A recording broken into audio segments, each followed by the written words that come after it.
नमस्कार विद्यार्थी मित्रांनो, मी अमोल आगरकर. इंजिनियर अमोल चॅनलमध्ये पुन्हा एकदा आपले मनापासून स्वागत करतो. महापारेषण भरती 2023-24 विद्युत सहाय्यक त्यामध्ये जे काही पोस्ट होत्या त्यामध्ये 2600 विद्यार्थ्यांची कन्फर्म लिस्ट लावलेली होती. त्यानंतर वेटिंग लिस्ट सुद्धा लावलेली होती. परंतु विद्यार्थी मित्र वेटिंग लिस्टच्या जॉईनिंगची वाट बघत होते. फायनली काही झोननी डिक्लेअर केलेलं आहे की वेटिंग लिस्ट वगैरे वाशी वगैरे आहे आणि 1-2 पुणे झोन वगैरे आहे. त्यांनी डिक्लेअर केलेले आहे वेटिंग लिस्ट आणि त्यांनी काही इन्स्ट्रक्शनसुद्धा दिलेले आहे. त्या डेटला तुम्हाला तिथे पोहोचायचं आहे. तुमच्या झोन वाईज तुमच्या जे डॉक्युमेंट व्हेरिफिकेशनच्या जे डेट्स आहे त्या वेगळ्या आहे. त्यानुसार तुम्हाला तिथे त्या दिवसाला पोहोचायचं आहे. ठीक आहे. आणि बाकीचे जे झोन आहे ज्यांची अजूनपर्यंत वेटिंग लिस्ट आलेल्या नाही आहे ते सुद्धा येतील स्टेप बाय स्टेप आणि त्यांचे डेट्ससुद्धा वेगळे राहण्याची शक्यता आहे. ठीक आहे. अधिक काय इन्स्ट्रक्शन्स आहे, डॉक्युमेंट्स तुम्हाला काय काय लागतील डॉक्युमेंट व्हेरिफिकेशनला ते अतिशय महत्त्वाचा मुद्दा आहे. जेणेकरून तुमचं डॉक्युमेंट व्हेरिफिकेशन व्यवस्थित झालं पाहिजे आणि कोणताही विद्यार्थी हा रिजेक्ट व्हायला नको. त्यासाठी डॉक्युमेंट जे आवश्यक आहे ते आधी बघून घ्या. तर मित्रांनो बघा, हे जे काही नोटिफिकेशन आलेलं आहे, नोटिफिकेशन म्हटल्यापेक्षा डॉक्युमेंट व्हेरिफिकेशन शेड्यूल जाहीर केलेलं आहे विद्युत सहाय्यकचा वाशी झोनने.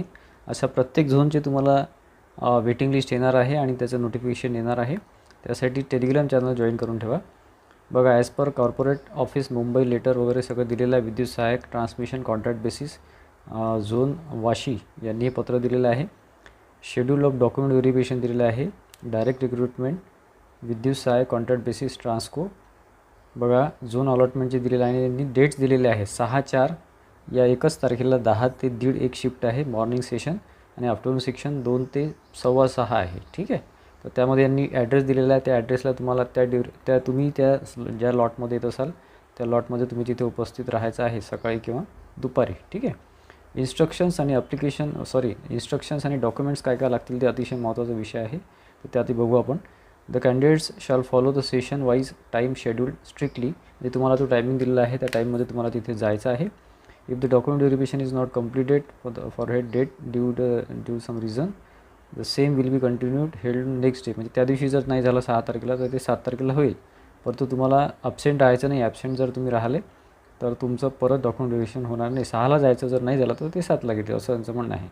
त्यानंतर बघा, candidates have to be bring 1 set of attested copies. Attested copy म्हणजे सेल्फ अटेस्टेड डॉक्युमेंट्स एक सेट घ्यायचा आहे आणि एक ओरिजिनल घ्यायचं आहे. त्या डॉक्युमेंट व्हेरिफिकेशनच्या वेळेस तुम्हाला द्यायचं आहे. एक ओरिजिनल आणि एक अटेस्टेड सेट घ्यायचा आहे. ठीक आहे. एक ॲडिशनल कॉपी ठेवा ज्यामध्ये अटेस्टेड नसेल अशी एक झेरॉक्स कॉपी सोबत ठेवा. बघा, डॉक्युमेंट्स काय काय लागतील ते अतिशय महत्त्वाचे आहे. त्यांनी दिलेलं आहे, मेन्शन केलेलं आहे, तेच डॉक्युमेंट्स इथे पाहिजे आहे. ॲप्लिकेशन फॉर्म, तुम्ही जो ॲप्लिकेशन केलेला आहे ऑनलाईनमध्ये त्याची प्रिंट कॉपी काढायची आहे. जर प्रिंट कॉपी नसेलच तर बरं, असेल तर शक्यतोवर घ्या. जर नसेलच तर तुमचं जे काही रजिस्ट्रेशन ID वगैरे आहे ते तिथे घेऊन जायचं. ठीक आहे. त्यानंतर डोमेसाईल सर्टिफिकेट हे अतिशय कंपल्सरी आहे. ते अतिशय महत्त्वाचं आहे.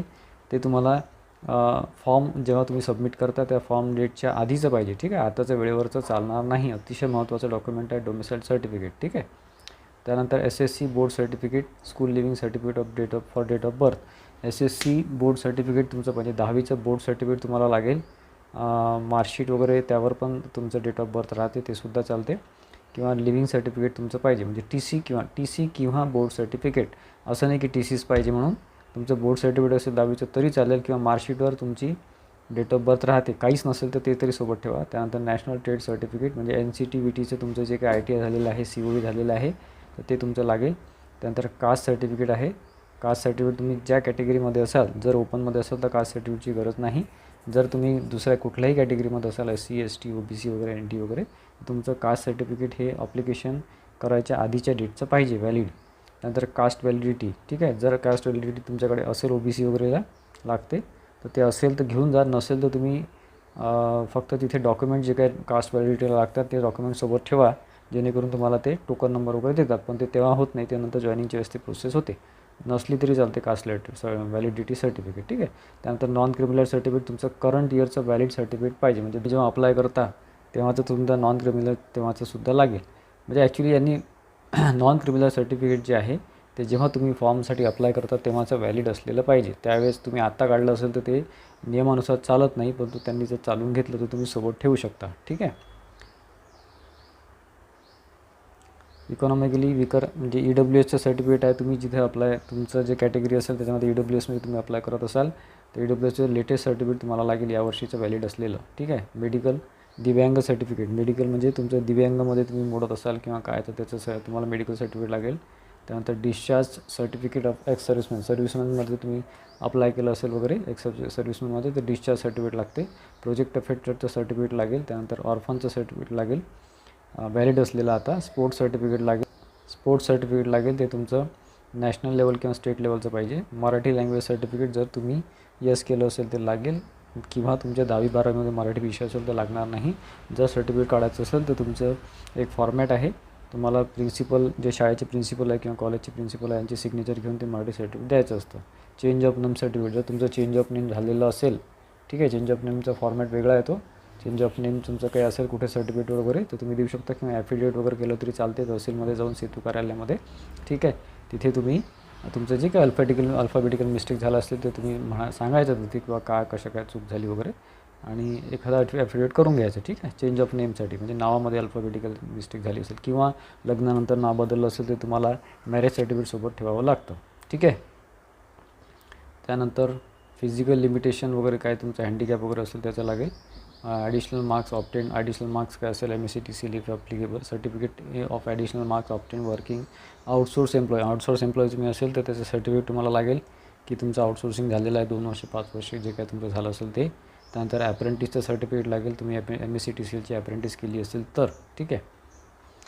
चौथा पॉईंट आहे, इफ कॅन्डिडेट रिमेन ॲबसेंट, त्याला नॉट एलिजिबल म्हणून ते गृहीत धरतील, परत तुम्हाला चान्स मिळणार नाही. जर ॲबसेंट राहू नका, ठीक आहे.